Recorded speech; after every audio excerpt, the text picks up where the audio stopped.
Jim Bowie, Jim Bowie, he was a bold adventuring man. Jim Bowie, battled for right with a powerful hand. His blade was tempered and so was he, indestructible steel was he. Jim Bowie, he was a fighter, a fearless and mighty adventuring man.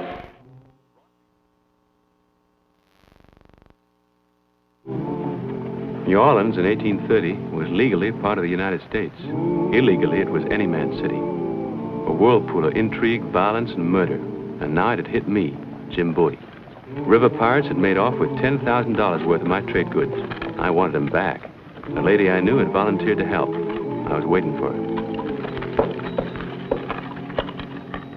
Mademoiselle Dupré, I hope this won't put you in danger. No one saw me, and my coachman is loyal. Very kind of you to help me. No, monsieur. Selfish. I wish to return to France. If you get your goods back, you will be grateful, no? I'll be grateful. What'd you find out? Open, please. I'll only be a moment. Yes, ma'am. Come with me.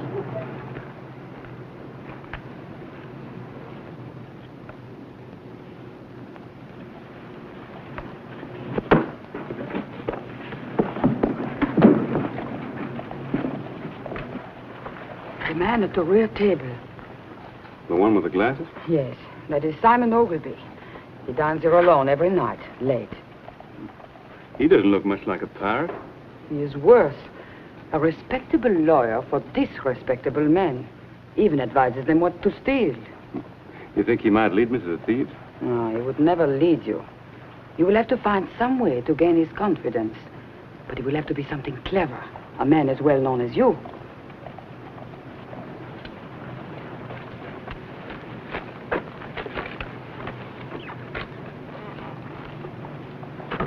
I will come to your hotel as soon as I learn something more. Quickly.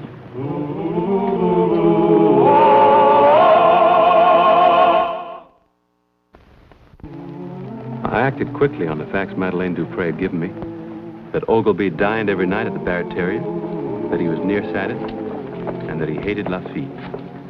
Jim! Why, Cousin Homer. Well, Monsieur Bellarme, this is my cousin, Reverend Wilkins. I'll meet you inside. I'll be right there, John. Jim, boy, I've been looking high and low for you. Called at your lodging 3 times today. Someone finally told me I might find you here at the theater. Yeah. Something I can do for you, cousin? We're in trouble, Jim. Bad trouble. Oh? My boys, Matthew and Paul, have run away from home. Well, that's not so bad. I did the same thing myself when I was 16. Yeah, but they didn't run off to make their own way like you did, Jim.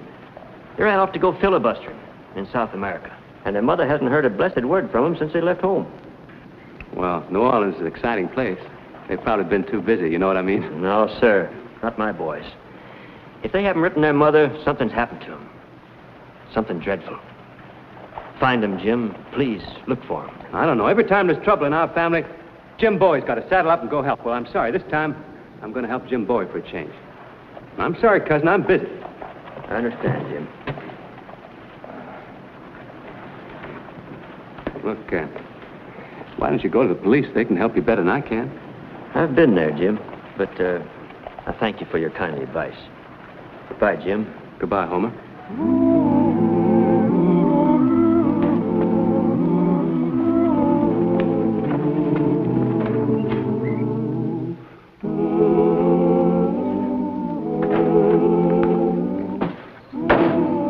Waiter. Yes, sir. Bottle of Madeira, Sonny. And hurry it up. I got a thirst that's pressing real close to my bad temper. Up to it! Shake a leg. Yeah. Well, don't stand there gawking, Sonny.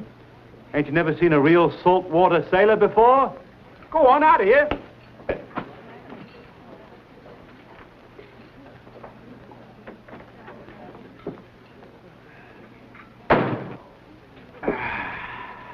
Captain Hawkins? That's what they call me, sir. Captain Hawkins, late of His Majesty's Royal Navy.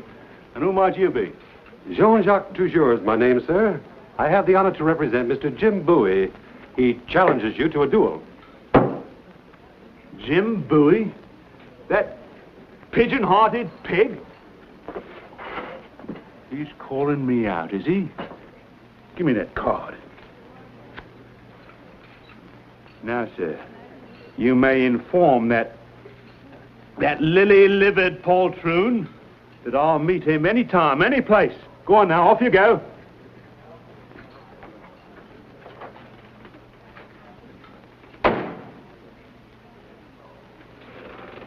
And who do you think you're staring at, Mighty? Well, I couldn't help overhearing, sir, and I want you to know that if you'd care to be seconded in this affair, I'd be proud to oblige.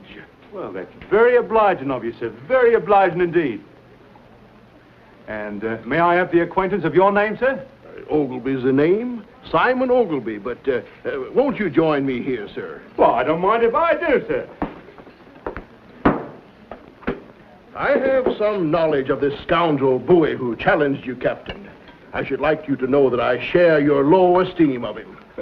Then let's drink to his ill health, sir, and his cowardly and trembling hand in tomorrow's engagement.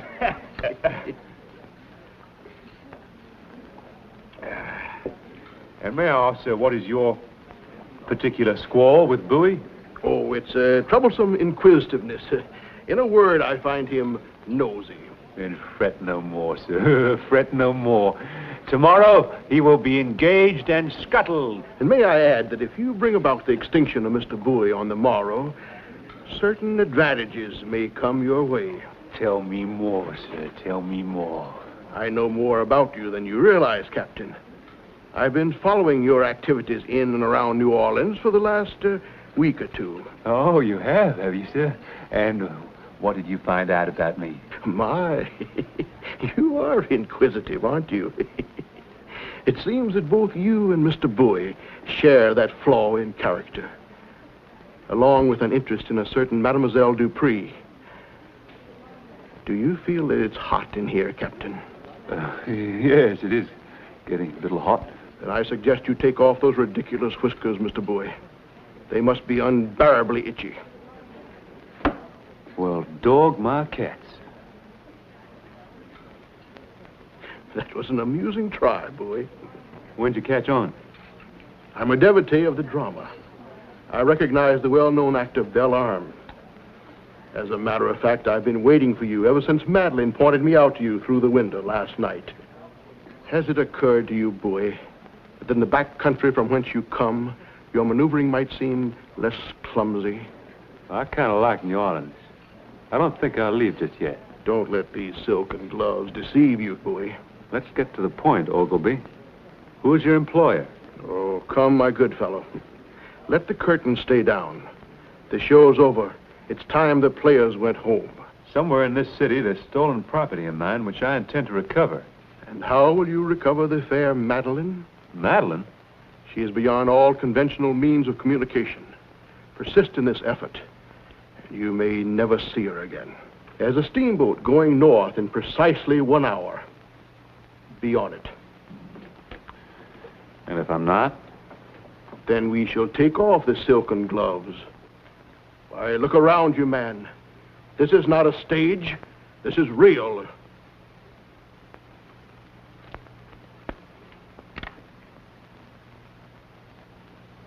Could my carriage drive you to the steamboat wharf? You know, Ogilvy, there's one thing I've learned about you. And what's that? You're as blind as a bat. Without your glasses! Seize him! Seize him!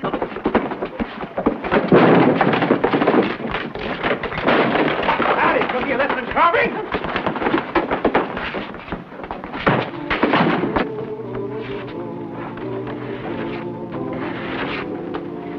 Give him some more bruises and take him to his hotel.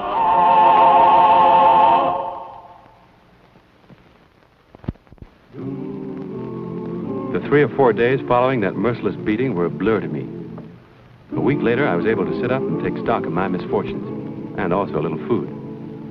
My talented friend Belle Arm was on hand to help me, and to help himself. My bill, Mr. Bowie. Itemized and toted up. Oh, thank you.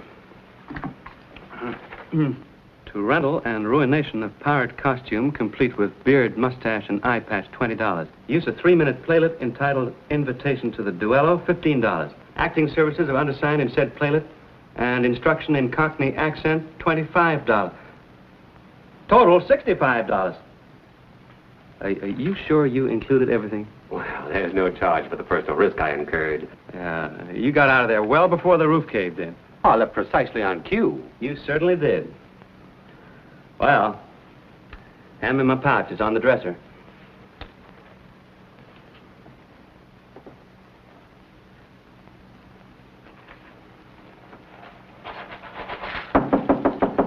Oh, would you see who that is? Or will there be an extra charge? A lady. A young lady? No, a character woman. Mama. Mama, when did you... Who are you? Jean-Jacques Ballarme, tragedian, at your service, madame. Well, take your service someplace else. What's going to happen here is a family matter and strictly private. Invitation to the duello.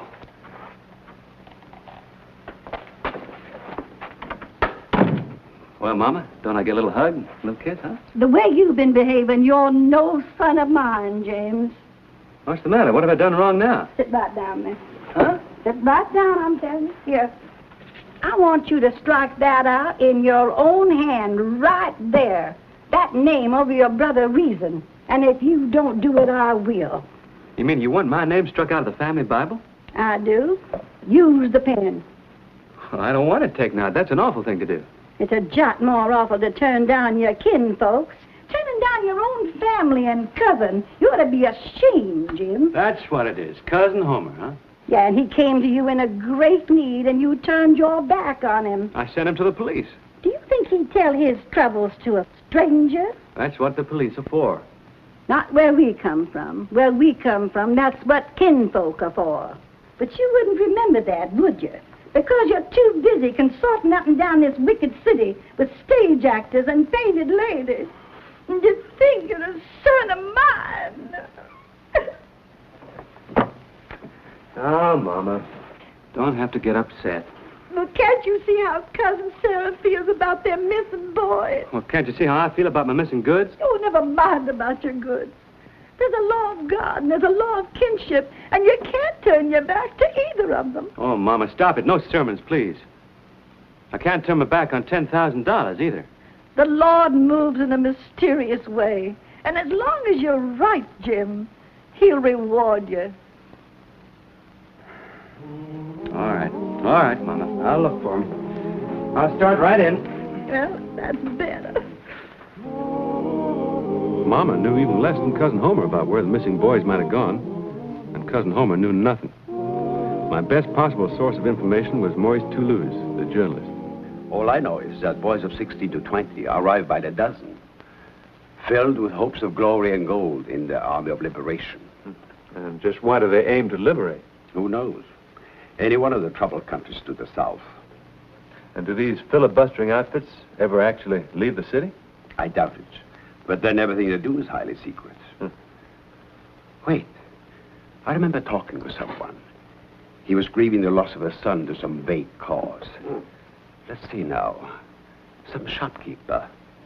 Yes, the apothecary. Charpentier in Canal Street.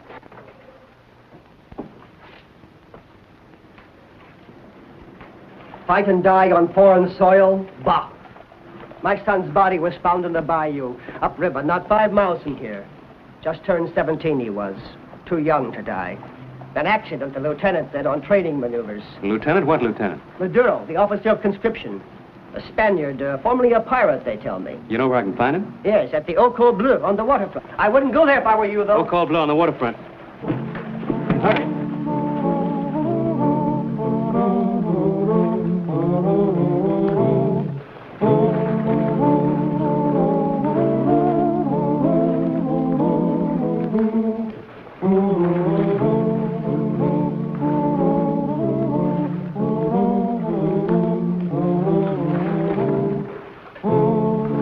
Maduro will see you now, Mr. Bowie.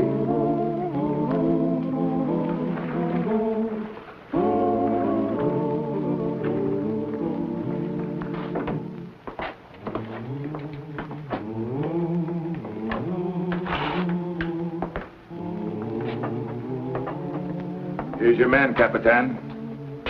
Well, Jouvin. And Mr. Ogilvy. Quite a family reunion. You will be more comfortable without your weapon, monsieur. I have had reason to respect that knife. Oh, have you met Marcel, monsieur? To his intimates, he is better known as the Butcher of Barbados.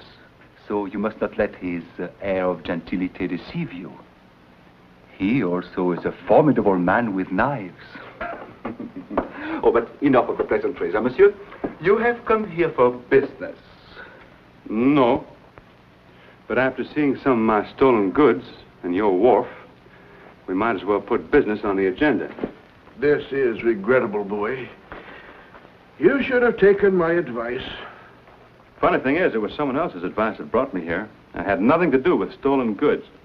I'm looking for 2 missing cousins of mine who might have been recruited by a man named Maduro. You have reason to believe that they are among our conscripts? The trail seems to lead this way. Their names, please. Paul and Matthew Wilkins. Oh, I know them quite well, monsieur. High-spirited young men. In fact, much too high-spirited. We have had to discipline them. Yeah? To train our recruits for military service in foreign lands, we try to give them practical experience here, along the river. You mean like robbing barges and flatboats? Collecting supplies for our compatriots to the south. Unfortunately, some of them object. Your cousins have been very stubborn, very persistent in hanging on to such awkward virtues as honesty, morality. I can imagine they would be quite stubborn that way, being sons of a preacher. Can I see them? Marcel, take Monsieur Bowie to the disciplinary barracks. Oui, Monsieur Captain. A most pleasant visit with your cousins, monsieur. Thanks, General.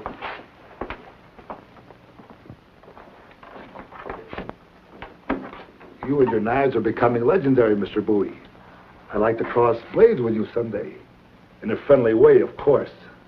Yeah, I imagine you could be real friendly with a blade. The Butcher of Barbados, they call me. This way. Didn't you once sail out of Trinidad on a brig called the Starlight? I did. A friend of mine was on that ship, a man called Mark Melville. He met with an accident, as I recall, sir. Yeah. Jailer.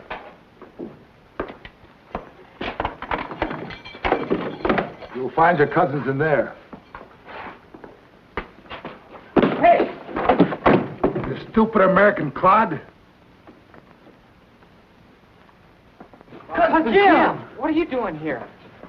Looking for you two. And now that I found you, you don't look so good. Don't feel so good either. Look at our backs, Cousin Jim. They've been whipping us like mules.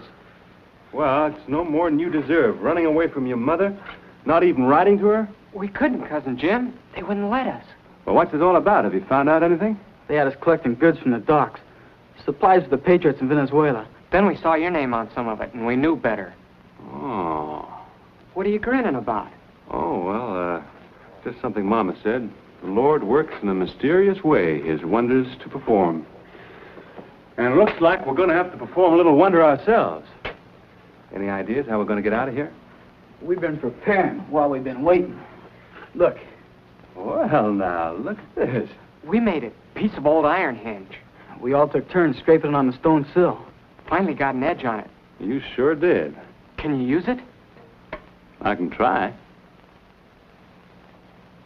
They ever feed you, boys? Twice a day they push in some hog slop. She's walking again. Who is? Miss Dupre. Miss Dupre? Yeah, she's a prisoner like we are. She is she?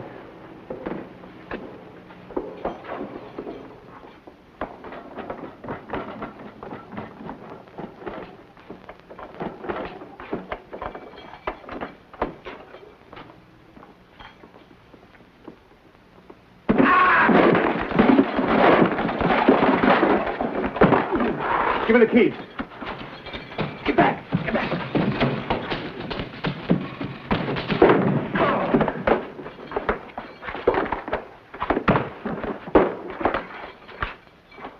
Which way's the stairs? That way. Watch yourselves.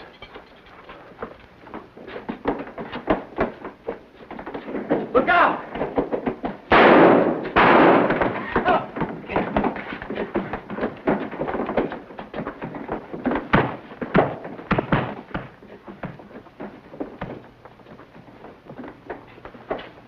Mademoiselle Dupré, Monsieur Bowie.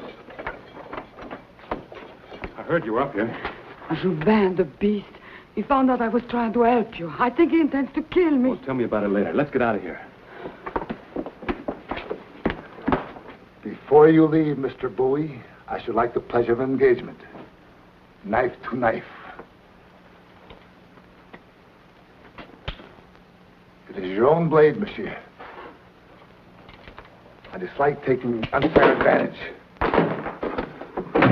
Stand back, mademoiselle.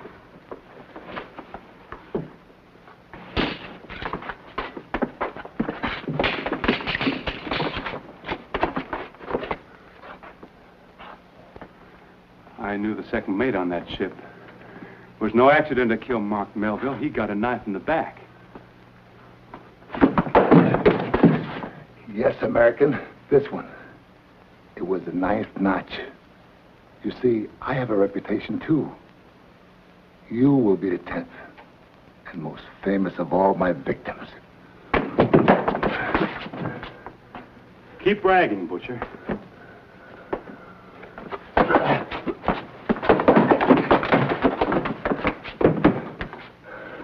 I don't like to take unfair advantage either.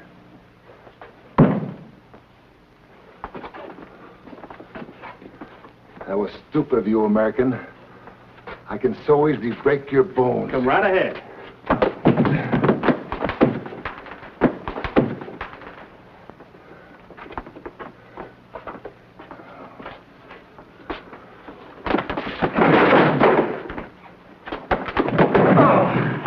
Get your things. Wait a minute. I promised you I'd be grateful. You said your heart's desire was to return to France, isn't it? It was.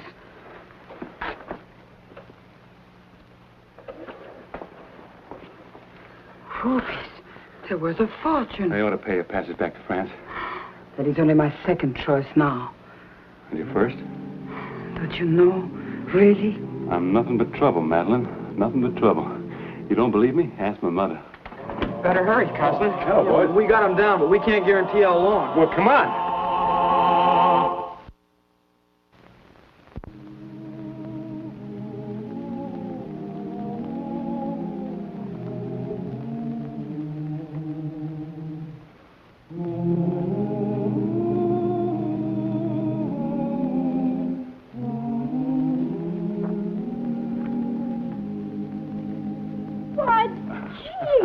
Hello, Mama.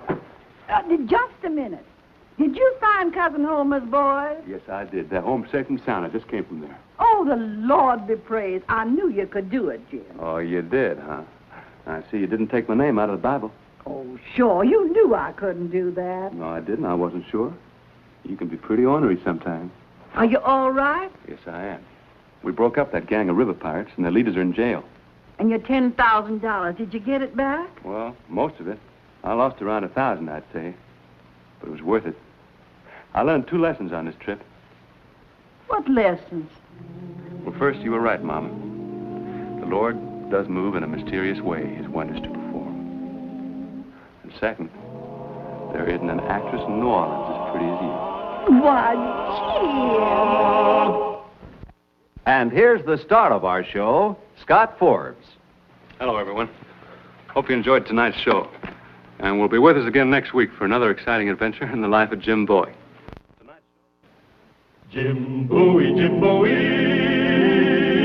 he was a bold adventuring man. Jim Bowie, battled for right with a powerful hand. His blade was tempered and so was he. Indestructible steel was he. Jim Bowie, He was a fighter, a fearless and mighty adventuring man.